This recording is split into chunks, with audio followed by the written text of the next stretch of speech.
అబ్బబ్బబ్బబ్బబ్బా! చేపల పులుసుకి ఏమాత్రం అసలు తక్కువ రాదండి.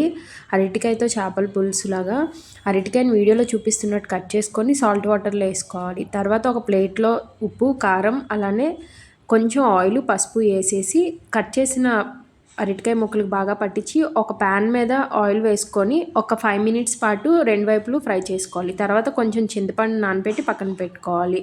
ఒక మిక్సీ జార్‌లో ఉల్లిపాయలు, అల్లం, వెల్లుల్లి, జీలకర్ర, ఆవాలు మెత్తగా గ్రైండ్ చేసుకోవాలి. ఒక పాన్‌లో ఆయిల్ వేసుకొని ముందుగా పచ్చిమిర్చి, కరివేపాకు వేసి అవి ఫ్రై అయిన తర్వాత ముందుగా పేస్ట్ చేసుకున్న ఉల్లిముద్ద కూడా వేసి అది కూడా బాగా ఫ్రై అయిన తర్వాత టమాటో పేస్ట్ కూడా వేయాలి. ఈ 2 బాగా ఫ్రై అయిన తర్వాత ఉప్పు, కారం, పసుపు వేసి అలానే కొంచెం ఫిష్ మసాలా అది కూడా వేసిన తర్వాత పులుపు వేసుకోవాలి.